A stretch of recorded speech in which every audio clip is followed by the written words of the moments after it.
Gracias a todas y a todos por asistir a esta tercera jornada por esta red denominada RECIEN, que es la Red Centroamericana de Investigación en Extensión Crítica, ¿verdad? Este día vamos a desarrollar la jornada fortaleciendo sistemas inclusivos de ciencia e innovación en América Latina a través de una red de investigación colaborativa.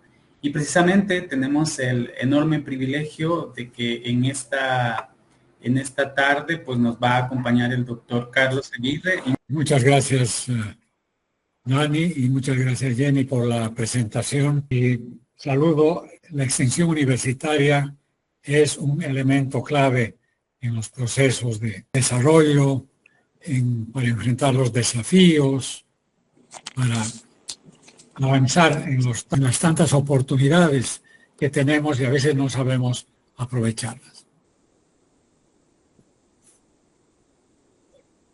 Primero voy a anunciar algo que ustedes conocen perfectamente bien, que son los desafíos que Centroamérica tiene al frente. Tenemos problemas de pobreza, de inequidad, de exclusión, hay una ausencia de vínculos sociales, hay necesidad de mejorar los derechos de poblaciones vulnerables, tenemos problemas con la inequidad de género, tenemos la integración regional con dificultades, muchas de ellas de orden político, pero también dificultades en materia de ciencia, innovación, y la colaboración regional todavía es bastante frágil. La siguiente. Ahora, Centroamérica no es una isla. Estamos en un mundo extremadamente complejo. El cambio es casi diario. Acá ustedes tienen llamaremos una estructura del cambio global que muestra que existen transformaciones geopolíticas, estratégicas, transformaciones políticas, institucionales, de paz y seguridad, transformaciones socioculturales y digitales, y muchas otras transformaciones que se dan día a día y que ocasionan en nuestra sociedad el malestar, inestabilidad, zozobra. Cuando miramos este cuadro, aquí podemos agregar cosas que están pasando, que son desafíos de todos los días. El tema de la inteligencia artificial, por ejemplo, no está muy claramente metida en esta estructura, pero hoy está empezando a dominar este cambio estructural que tenemos. Y desde hace una semana tenemos un desafío desde el norte, que tampoco está en esta figura, puesto que es del norte, que también va a inducir demandas y desafíos a nuestra región, sobre todo en materia de producir conocimiento, producir mayor empleo, producir empleo, un mejor empleo de mayor calidad, todo aquello que demanda de ciencia, de tecnología, de comunicación. Podemos pasar a la siguiente. Entonces, tenemos un desafío importante sobre el cual tenemos el proyecto que está hoy en ejecución, que es un desafío en el tema del desarrollo inclusivo. Amartya Sen ya hace muchos años definía el desarrollo inclusivo como un proceso de expansión de libertades humanas y de las capacidades. El PNUD en 2013 dice que un desarrollo es inclusivo cuando todos los grupos de personas contribuyen a la creación de oportunidades, comparten los beneficios del desarrollo y participan en la toma de decisiones.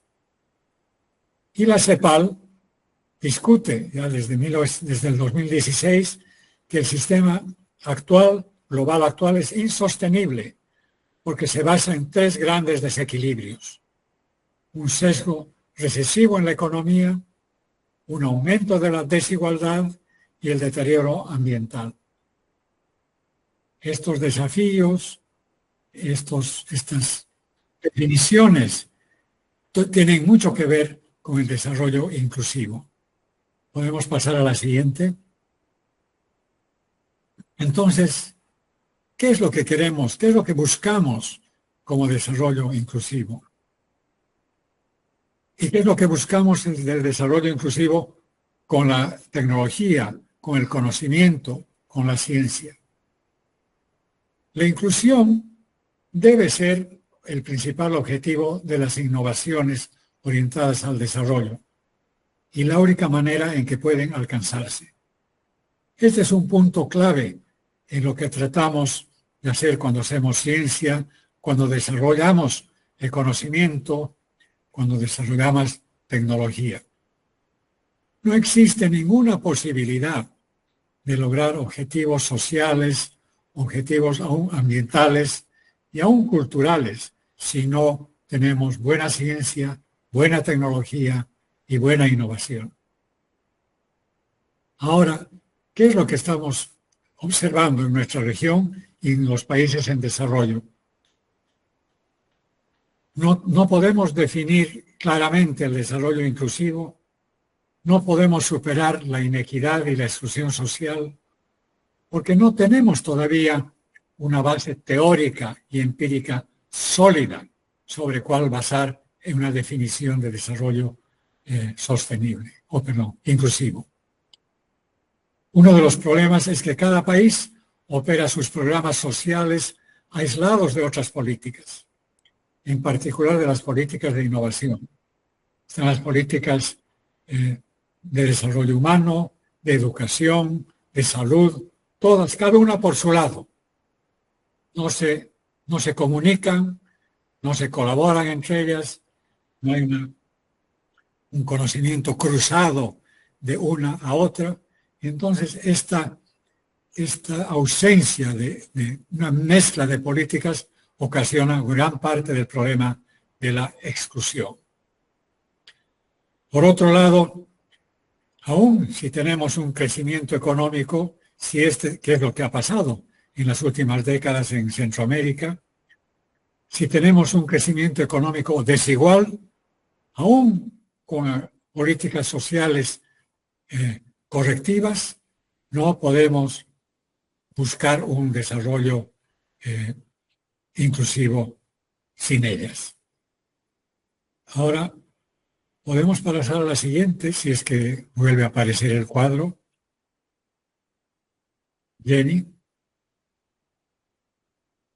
Ahora sí. Sí, en este momento. Ahora sí. Los dos últimos premios Nobel de Economía, el doctor Acemoglu y Robinson, tocaron también un tema sumamente importante, que es el tema de la institucionalidad. Tenemos instituciones todavía pobres, frágiles, sujetas a cuestiones políticas, sujetas a cuestiones económicas. Entonces, la débil institucionalidad también hace que no podamos lograr un desarrollo inclusivo apropiado. ¿Podemos pasar? El desafío de la innovación es importante cuando hablamos de innovación económica, porque estamos hablando de productos, servicios, procesos que favorecen la competitividad de las empresas y al crear riqueza incrementan el nivel de vida de los individuos. Pero esta innovación económica, sobre todo, no solamente alivia la inequidad, sino también es una fuente persistente de distribución social, es decir, de ampliar a veces las brechas sociales que ya tenemos muy grandes. Entonces, estos son procesos que contribuyen a la inequidad y también, claro, los procesos de innovación contribuyen a mitigarla. Debemos reconocer, y el IDRC de Canadá ya lo hizo hace mucho tiempo, en 2011, que es necesario hacer investigación sobre los efectos de la innovación, sobre cómo debemos orientar la innovación hacia los segmentos más desfavorecidos. Este es precisamente el proyecto que estamos desarrollando ahora con el Consejo Universitario y el IDRC de Canadá en estos próximos 5 años, al cual me voy a referir en un momentito más. Podemos pasar a la siguiente. Cuando hablamos de innovación, debemos diferenciarla de la económica y también debemos diferenciar de la innovación inclusiva de la innovación social. Es urgente tener un marco conceptual apropiado. Y por este motivo, por falta de este marco, es que decía antes que no tenemos una base sólida de definición del desarrollo inclusivo en nuestras políticas. La innovación social aborda desafíos generales de una sociedad. No es necesariamente parte de la sociedad excluida. Una innovación social, por ejemplo, de los pequeños préstamos a pequeños productores, no está atendiendo necesariamente la exclusión social. En cambio, la innovación inclusiva aborda la reducción de condiciones de exclusión, es decir, aborda problemas como la pobreza o la inequidad, pero está dirigida a un segmento específico, a una población específica, a un territorio específico.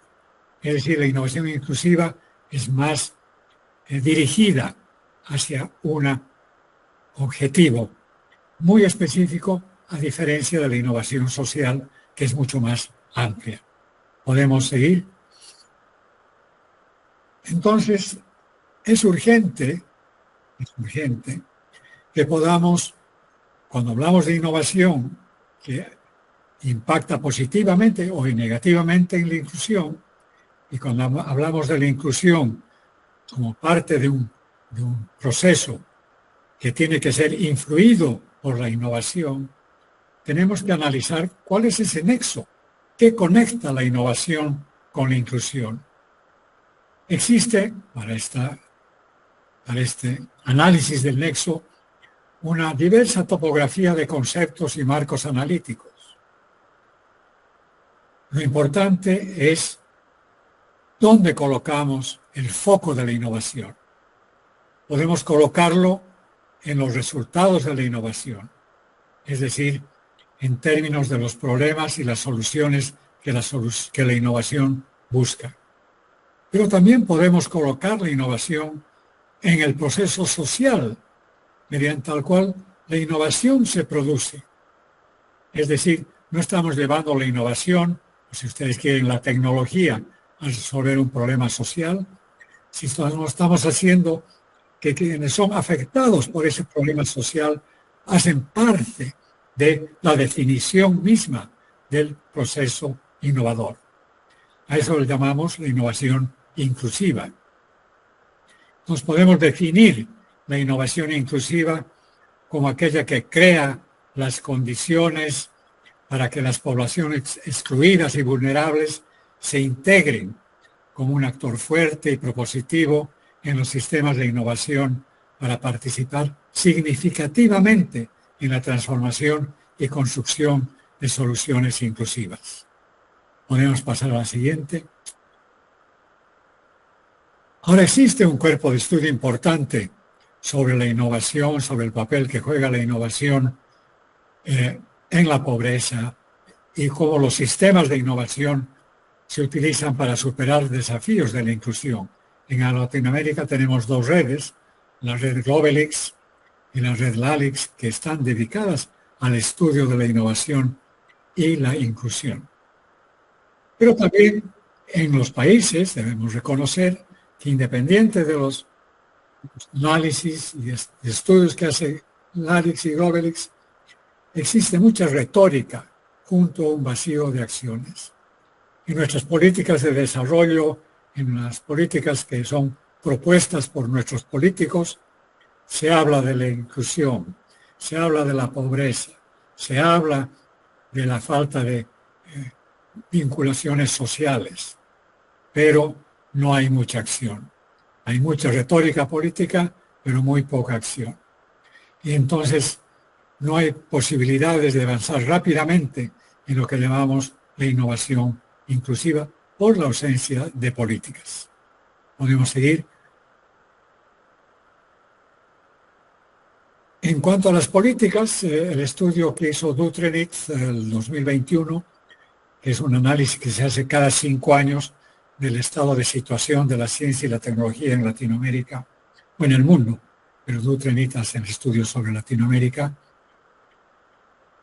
se reconoce que, por un lado, las políticas de innovación, cuando son formuladas correctamente, se las define con una mirada de muy corto plazo, con poca participación pública y sin un diálogo entre los actores y los multiactores.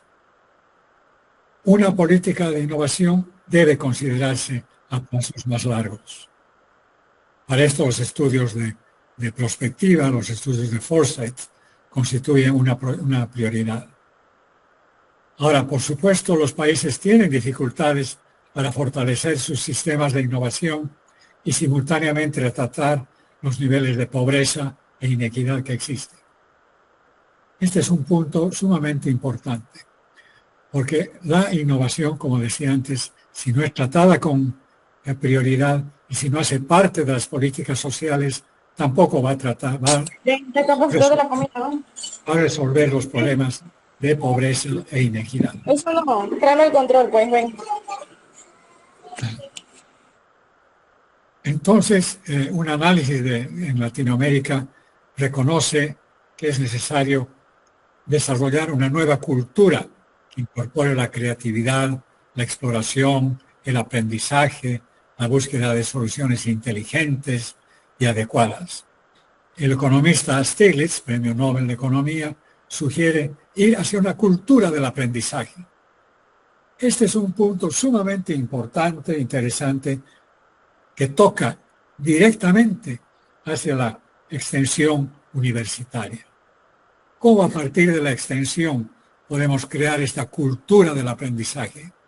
Es decir, que nuestros políticos, nuestros tomadores de decisión aprendan a que necesitan conocimiento para resolver sus problemas políticos, para que aprendan cómo se formulan políticas basadas en evidencia. Esta cultura del aprendizaje es seguramente una de las tareas más importantes que tenemos en la universidad y en la extensión universitaria. Podemos seguir. Jenny, gracias.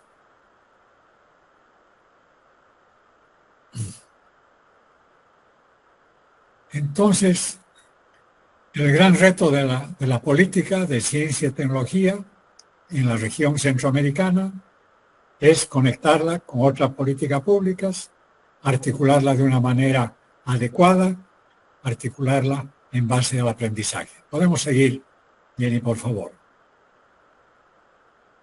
Entonces, con este marco, sí, muy general, por supuesto, y muy conocido por muchos de ustedes, hemos iniciado el año 2023, en realidad, un proyecto entre el Consejo Superior Universitario Centroamericano y el Centro de Investigaciones para el Desarrollo de Canadá, el IDRS. Este es un proyecto que va a ir hasta el año 2027, tiene un fondo de $5 millones. $5 millones no es un fondo excesivamente grande para 5 años y para Centroamérica, para 8 países en el sistema de integración centroamericano. Y hoy tenemos en ejecución 16 proyectos. Uno de esos 16 proyectos es justamente el proyecto al cual ustedes están asistiendo hoy, el proyecto de extensión crítica. Estos proyectos fueron convocados en torno a 4 áreas, a un tema de territorialidad, tema bastante amplio, crecimiento económico, transformación digital, cambio climático y gestión ambiental. Y la idea y el objetivo del proyecto es aportar soluciones viables a los problemas de inclusión que enfrentan los grupos vulnerables de la región, en particular las comunidades indígenas, mediante la creación de redes y producción de evidencia para la toma de decisiones. Podemos Seguir. El proyecto no voy a ir sobre la teoría de cambio porque sería muy extenso hablar sobre esto, pero parte de la situación actual que ya la hemos revisado. El grupo que meta, que son las comunidades vulnerables, el punto de entrada, que son los territorios, las comunidades indígenas, y hemos empezado con acciones generadoras de cambio que incluyen una comunicación estrecha con esas comunidades, un intercambio de conocimiento con las comunidades, una convocatoria a las comunidades a participar de los proyectos. Podemos seguir. Una vez que se han dado los contactos, se empiezan a producir algunos productos sobre los cuales hablaré un poquito más adelante. Esos productos ya producen efectos que podemos cuantificar con algunos resultados y al final del proyecto tendremos y esperamos un buen impacto. En esos 8 pasos se basa nuestra teoría de cambio. Podemos seguir. ¿En qué se diferencia ahora nuestro proyecto frente a otras formas de innovación inclusiva que se están dando en Centroamérica? Por ejemplo, hay modelos, hay experiencias que se llaman bajo el radar, la base de la pirámide, las innovaciones en la base, innovaciones frugales, la transferencia de tecnología a comunidades, etc. Entonces, estas son también innovaciones inclusivas. Pero ¿en qué se diferencia nuestro proyecto de estas innovaciones?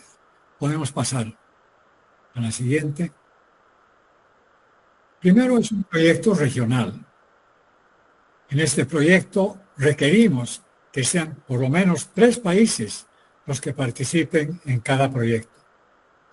Entonces, si bien los proyectos se basan en un territorio específico en cada país, tenemos 3 territorios que están intercambiando experiencias, investigadores que están examinando 3 territorios que son diferentes. Y en un proyecto, en ese marco, hace énfasis en la producción de evidencia para la formulación de políticas, hace énfasis en la creación de redes. Bueno, ya la extensión crítica en la cual ustedes participan es ya una red de por sí. Y por eso nos interesa mucho apoyar este tipo de redes, porque son estas redes las que dan respuesta a los problemas de la innovación inclusiva. Y la diferencia de estas otras formas de innovación inclusiva que se hacen a través de ONGs, de misiones internacionales, en la cooperación suiza, la cooperación alemana, la cooperación sueca, todos tienen proyectos de innovación o sobre todo de transferencia de tecnología y conocimiento y desarrollo, pero no tienen este marco regional que queremos crear, no tienen este marco de creación de mayor cantidad de redes, de mayores redes, de redes fortalecidas. Entonces, este proyecto se busca cómo integrar las comunidades vulnerables y las organizaciones en este enfoque de innovación inclusiva. ¿Cómo logramos que las mujeres, porque este proyecto toca el tema de género, y cuando hablamos de mujeres en realidad estamos de género en general. Entonces, ¿cómo integramos a las mujeres y el enfoque en equidad de género en los procesos de innovación que desarrollamos?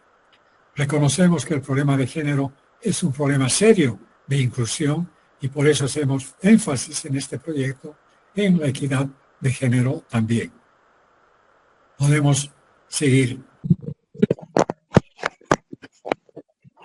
Entonces, los retos que tenemos son los cambios políticos. Como decíamos antes, los cambios políticos no dan estabilidad a procesos de largo plazo. La política de innovación tiene que enfrentar el largo plazo. La política de inclusión también es de largo plazo. Y por eso acá nuevamente la universidad es importante, porque la universidad, al formar individuos profesionales entre 5 y 10 años, según el grado, hacen parte de este proceso de largo plazo que se inicia con su propia formación. Son ellos los que van a ser los que continúan el esfuerzo de aplicar la política, de aplicar los conocimientos. Pues por eso la universidad es un elemento sumamente importante en procesos de largo plazo. Entonces, debemos enfrentar el problema del cambio político rápido. Tenemos lamentablemente en la región, como en muchos países latinoamericanos, cambios de política a veces radicales que van de un lugar a otro, en un péndulo que varía mucho. Ese péndulo no debería afectar las políticas de inclusión, no debería afectar las políticas de innovación. Este es un problema sumamente grave, es un reto que pasamos. Y vinculado a ese reto está el tema de la lógica asistencialista. Nosotros pensamos que vamos a crear inclusión, mejora de pobreza, con asistencialismo, llevando cosas. Los políticos ofrecen todo, algunos cumplen, otros no, pero son asistencialistas. A veces las organizaciones internacionales son asistencialistas. Entonces, no invitan a que la población que está siendo afectada por la pobreza se convierta en una población que tome sus propias decisiones, que trabaje para sí misma, que se vuelva innovadora, que se vuelva empresaria, de tal manera a que pueda autosostenerse y producir un proceso sostenible de desarrollo hacia el futuro. Podemos seguir, antes de seguir, dentro de la universidad, ya que tengo un punto que es importante, tenemos excesiva burocracia institucional en nuestra universidad. Tenemos que ver cómo podemos modificar esta burocracia en la universidad. En nuestro proyecto tenemos, como decía antes, tenemos 16 proyectos aprobados. Un proyecto fue aprobado en septiembre del año 2023. En enero del 2025, el rector de una universidad firmó el contrato con nosotros. Es decir, casi un año y medio después que el proyecto fue aprobado. Hay casos hasta peores, pero ese doy como ejemplo porque no toca a uno que tal vez conocemos. Entonces, esta burocracia institucional es sumamente grave y debe ser modificada si queremos tener políticas de innovación, de inclusión de largo plazo, que son las únicas que al final van a caminar. Podemos seguir, Jenny, por favor. Entonces, tenemos retos, no voy a ir mucho sobre estos retos. Vamos a seguir adelante.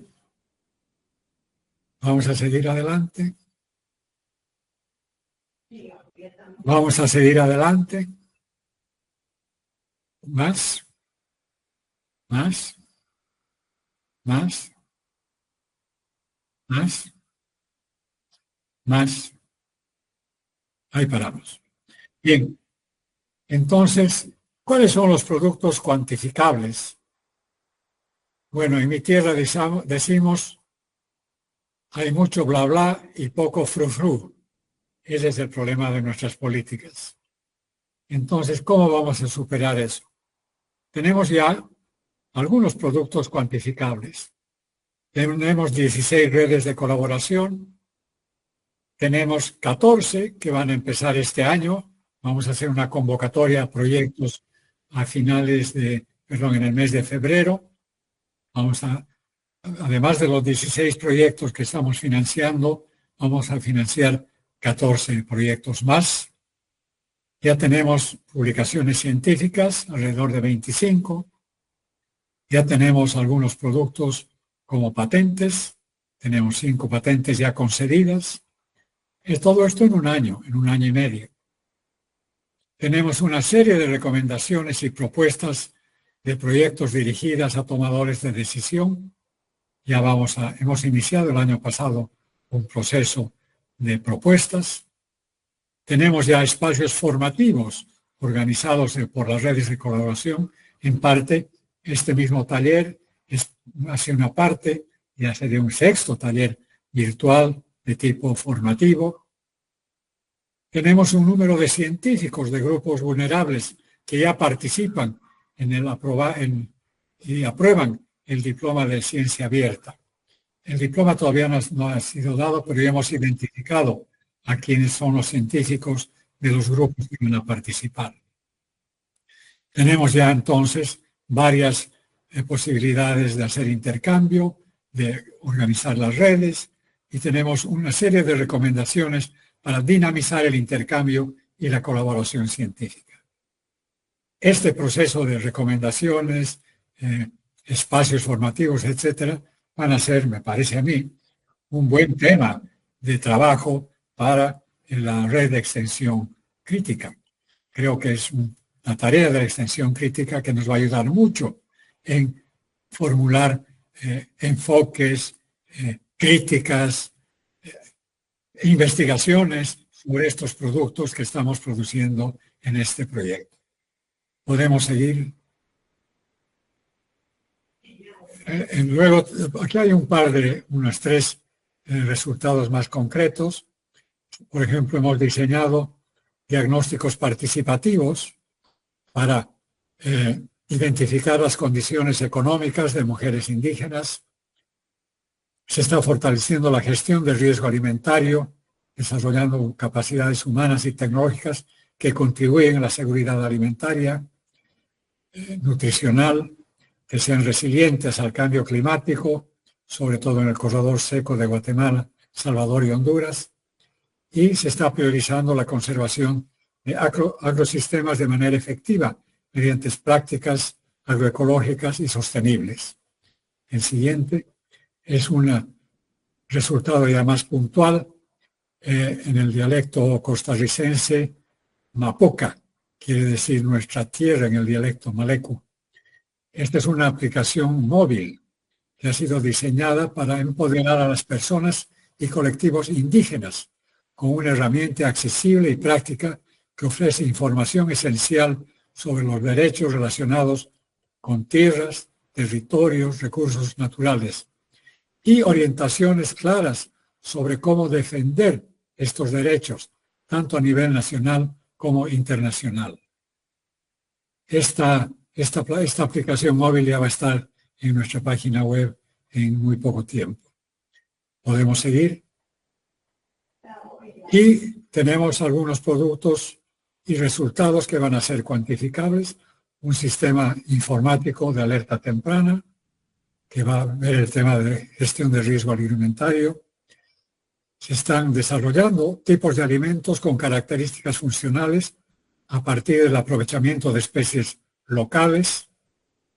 Se está trabajando en la co-creación de programas de formación. Se ha constituido una red de personas investigadoras centroamericanas en computación de alto rendimiento y sus aplicaciones socioambientales. Y por supuesto se están fortaleciendo las capacidades de investigación colaborativa con diferentes enfoques. La próxima. Y como resultados, bueno, estamos creando un proceso virtuoso de innovación e inclusión. Estamos cerrando las brechas que existen en los procesos de innovación e inclusión. Vamos a aproximar comunidades científicas a empresariales y estas con las comunidades vulnerables. Vamos a formar, algunas ya están, como dije antes, redes colaborativas entre los países.